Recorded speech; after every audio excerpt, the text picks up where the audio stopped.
active fighting machines in the Korean War of 1950 to 53, flown by both the Royal Navy and Royal Canadian Navy.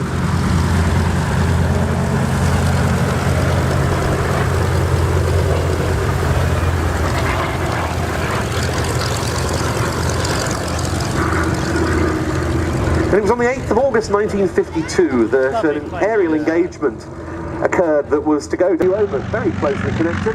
First of all, the Grumman FMC Wildcat, and it's followed by the unmistakable shape of the Consolidated PBY5A Catalina.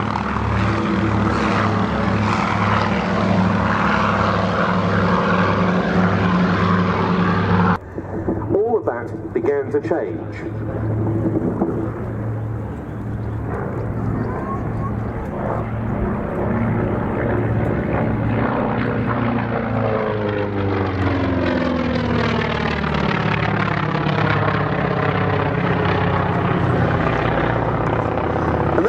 Is the Wildcat, an aircraft that is very appropriate to have in a Battle of Britain air show, because while the Catalina wasn't in service with the RAF in time for the battle,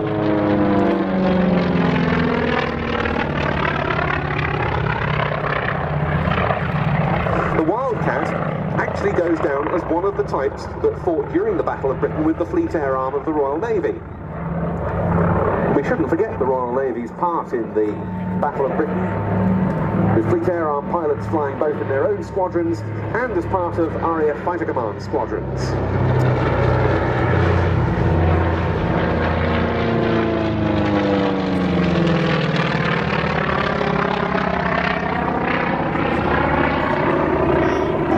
The Wildcat had been one of the first monoplane fighters developed for the US Navy. But the first air arm to employ it in anger was the Royal Navy's Fleet Air Arm. We, at that stage, called it not the Wildcat, but the Martlet.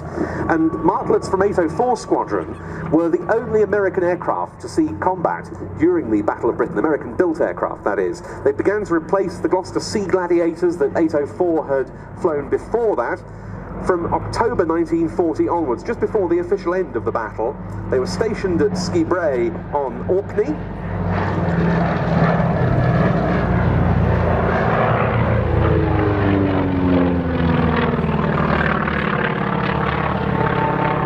And on Christmas Day 1940, one of those Martlets scored the type's first aerial victory when it shot down a Luftwaffe Junkers Ju-88 over the vital naval base at Scapa Flow.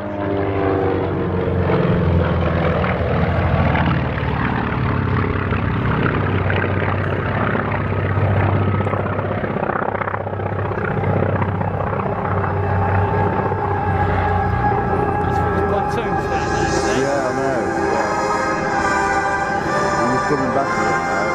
I'm not afraid, you can imagine.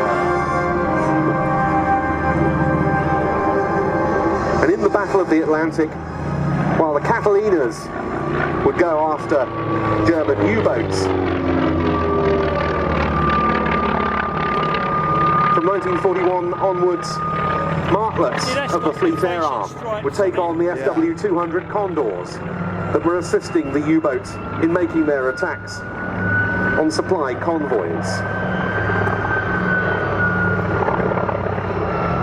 And it became a favourite aircraft, the Martlet, of the late Captain Eric Winkle Brown, that legendary test pilot who passed away in February 2016. He flew them operationally with 802 Squadron and was embarked in the escort carrier HMS Audacity when it was performing convoy escort duties between Liverpool and Gibraltar.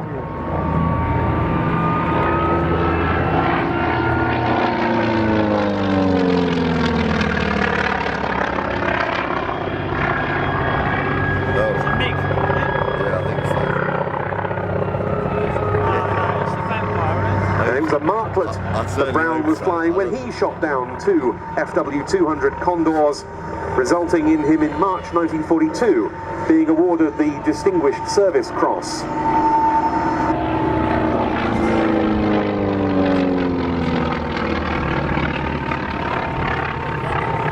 Brown indeed later described the Martlet and Wildcat as one of the finest shipboard aeroplanes ever created.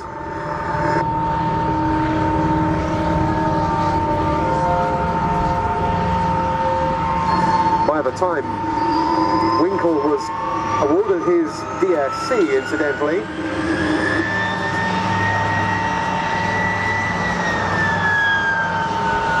Audacity had been torpedoed by a German U-boat. They also provided fighter cover in the later attack in 1944 against the German battleship the Tirpitz.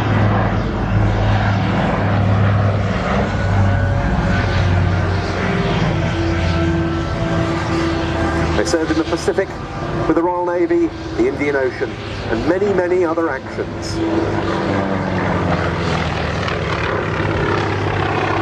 A terrifically charismatic little aircraft, the Wildcat, that fantastically distinctive note of the air-cooled Wright R1820, 1350 horsepower radial engine.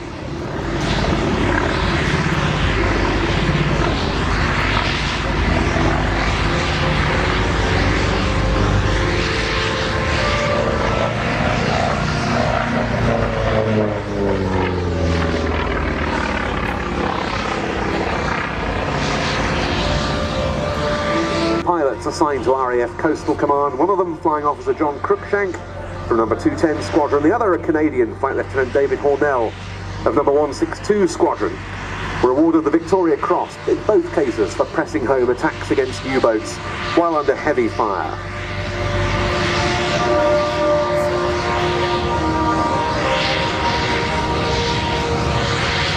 Plain sailing's example operated from Duxford into land. You can see the missed pickup nose art on this side of the aeroplane. It's marked up as a US Army Air Force's OA-10A rescue Catalina used